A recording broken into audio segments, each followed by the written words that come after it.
সকালবেলা ঘুম থেকে উঠেই ভাবি, জানো তো বন্ধুরা, যদি সকালটা না হতো, প্রত্যেকদিন যদি রাতটাই হতো বেশ ভালো হতো, তাই না? মানে রাতের বেলা ঘুমালে কোনো টেনশন থাকে না, সকালবেলা উঠে কি কাজকর্ম করব।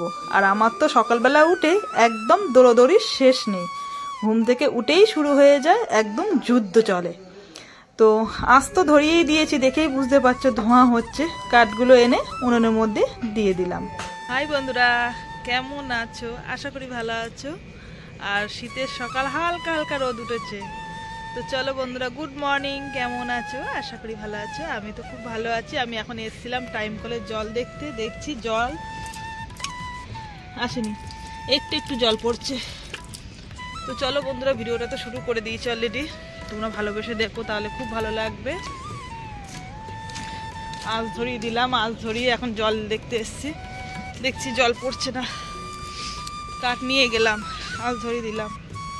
এই দেখো জবা ফুল গাছটায় একটা দুটো ফুল ফুটেছে, এই দেখো ছোট্ট একটা ফুল ফুটেছে, এই যে দেখো। শীতকাল তো ফুলগুলো ফুটছে না ভালোভাবে, কড়ি কড়ি হয়ে যাচ্ছে, এত পরিমাণে ঠান্ডা পড়েছে, ফুল ফোটে বলো, ফুটছে না। চলো পড়ি এখন।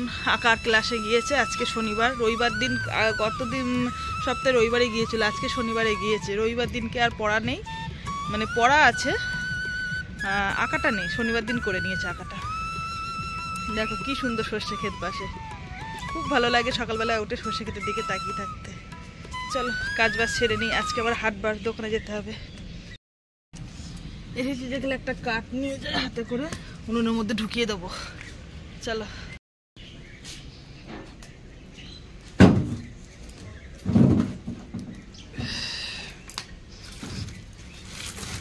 খুব দেওয়া হচ্ছে, কাঠটা বেশি দেওয়া হয়ে গেছে। দেখো ওদিকে তো উনুনটা ধরিয়েই দিয়েছি, এবার মোচাগুলো কাটবো। আর ভালো লাগে না, আজকে আবার দোকানে যাব, দোকান তো রেগুলারই যাচ্ছি, আর হাটবারের দিনকে একটু তাড়াহুড়ো যেতে হয়, কেননা অনেকটা কাজ সেরে তারপরে দোকানে যেতে হয়। ভাবছিলাম যদি শীতকালটা তাড়াতাড়ি চলে যেত বেশ হতো, গরমের সময় অতটা কষ্ট হয় না। ভিডিওটা আমার পরে ভয়েস দিতে হচ্ছে একটাই কারণে, রান্না করছিলাম তো সাউন্ডটা চলে এসছে, আওয়াজ হচ্ছিল না। তো যাই হোক, রান্না বসিয়ে দিয়েছি, ওদিকে ভাতও হয়ে গিয়েছে। আর দেখো আজকে বেগুন আলুর তরকারি, আর এদিকে হচ্ছে মূলো শাক ভাজি, এই হচ্ছে দুরকম রান্না। আর দেখো না, রান্না করতে করতে এত অসুবিধা হচ্ছে, হাতের এইটা কি করেছি, ধুস ভালো লাগছে না, সোয়েটারের ওপরে নিয়ে নিয়েছি, অস্বস্তিকর হচ্ছে, কোনো একটা জিনিস কাজ করতে গেলেই চলে আসছে। আর শীতকালে যেহেতু সোয়েটার পরা হয়, শুধু নেমে নেমে আসে, তাই দূর করে রাগ করে ওপরটায় বেঁধে নিয়েছি।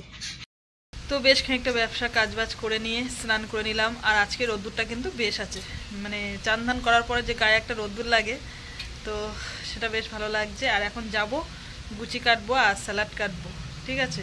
তো স্নান করেছি বলে দেখো গায়ের থেকে সমস্ত কিছু খুলে ফেলেছি, মানে এখন আর শীত লাগছে না। অন্যদিন গরম জলে স্নান করি, আজকে কিন্তু ঠান্ডা জলে করেছি। আর দেখো তোমাদের দাদা এখন ডিম নিয়ে বসে পড়েছে ডিম ছাড়াতে, ওই যে ডিম ছাড়াচ্ছে, ওদিকে মাংস করা কমপ্লিট, চপের তরকারি কমপ্লিট। আর ওই যে দেখছো শসা আর গাজর আছে, সেগুলো এখন কাটতে বসবো।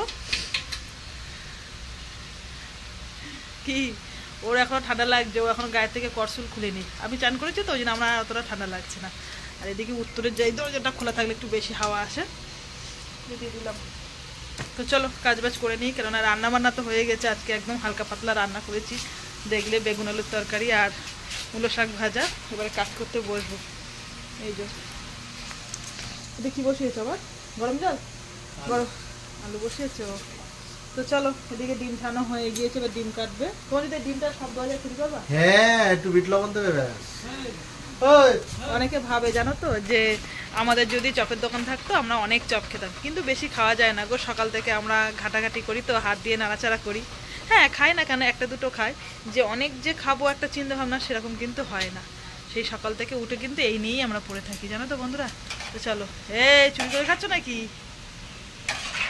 চিকেনটা ঠান্ডা করছে, কেননা গরম তো, এক্ষুনি করলাম আবার গুছি বাঁধতে হবে, সেই কারণে যে পাকা ছেড়ে দিয়েছি। এই দেখো বসবো এই মাংসগুলো বাঁধবে, এই যে আলু দিয়ে আর কি গোল গোল করে বাঁধবে। আবার দোকানে গিয়ে এটা আবার চাপতে হবে বেসন দিতে, প্রচুর খাটনি বন্ধুরা, জানো তো। সকাল থেকে মানে এই নিয়েই পড়ে থাকি, যতদিন না গরম পড়বে ততদিন আর কি ভালোভাবে আর কি সংসারে কাজকর্ম করা যাবে না, সকালবেলা উঠেই শুরু করে দিই এইসব। ঠিক আছে চলো। 2 রকম রান্না করলাম আর 4 রকম পদ হয়ে গেল। এটা হচ্ছে আমসত্ত্ব আর দুধ, অনেক দিন ধরে খাবো খাওয়াই হচ্ছে না। আর এদিকে তো বেগুন আলুর তরকারি করেছি, মূলো শাক ভাজা, আর তার মধ্যে দেখছি মা আবার নিচেই এসে পালং শাকের তরকারি করেছে। তো মোটামুটি আজকে দুপুরবেলা মেনু এই পর্যন্ত। আর পরির জন্য 2 পিস বেগুন ভাজা করে দিয়েছে মা। পরি বেগুন খেতে খুব পছন্দ করে। তো চলো আজকে ভিডিওটা আর বেশি করলাম না, এখানেই শেষ করছি। সবাই ভালো থেকো, সুস্থ থেকো, সবাইকে টাটা।